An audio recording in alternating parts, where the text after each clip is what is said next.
Ridichea uriașă. A fost odată un bunic și o bunică care trăiau la o fermă împreună cu nepoțica lor.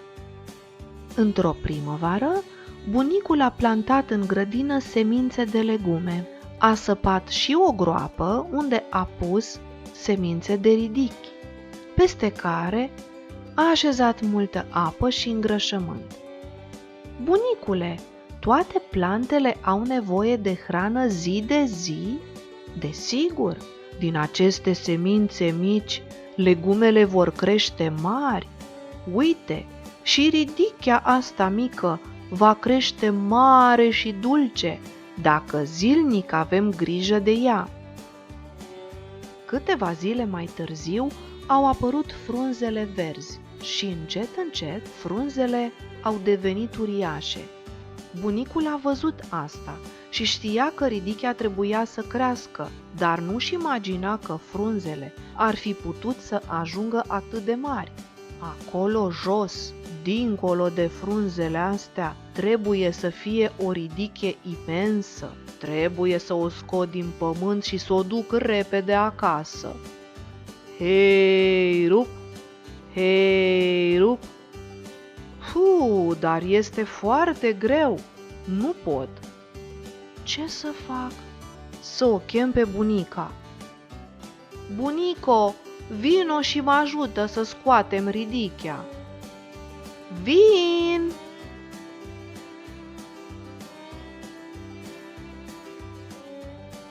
Vine bunica, se prinde de mijlocul bunicului și bunicul de frunzele ridichi. Hei, rup!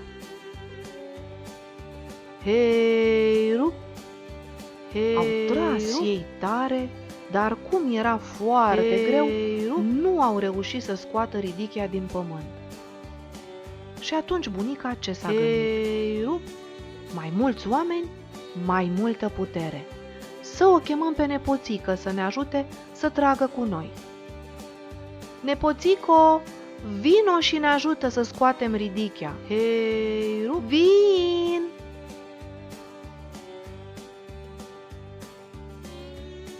Micuța a venit și ea și s-a prins de mijlocul bunicii, bunica de mijlocul bunicului și bunicul de frunzele mari ale ridichii. Hei, rup! Hei, rup! Dar este foarte greu! Nu putem! Ce să facem?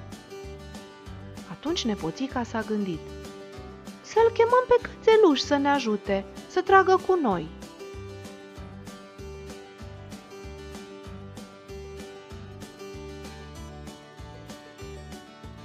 Și cățelușul a venit repede, s-a prins de nepoțică, nepoțica s-a prins de bunică, bunica de bunic și bunicul s-a prins de frunzele ridichii.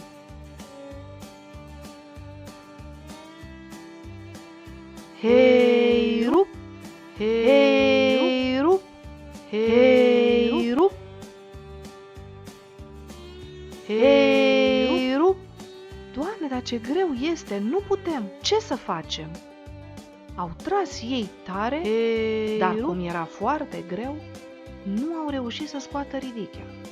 Atunci cățelușul ce s-a gândit? Haideți să chemăm pisica să ne ajute. Și pisica a venit imediat, s-a prins de coada cățelului, cățelul s-a prins de fetiță, fetița de bunică, bunica de bunic și bunicul a prins frunzele ridichii. Hei, rup! Hei, rup! Dar este foarte greu, nu putem, ce să facem? Au tras ei tare și nu au reușit să scoată ridichea. Atunci pisicuța s-a gândit să cheme șoricelul.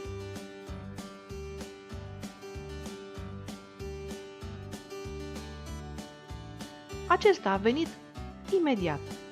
S-a prins de coada pisicii, pisica de coada cățelului, cățelul s-a prins de fetiță, fetița de bunică, bunica de bunic și bunicul a prins tare frunzele de ridiche.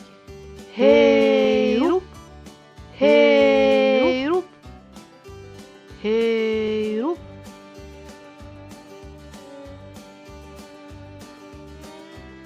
Hei rup. Ura! Am reușit! Ce ridiche uriașă! Vom putea mânca din ea multe zile. Trebuie să fie crocantă și foarte gustoasă. Bunico, bunicule, hai să o ducem acasă.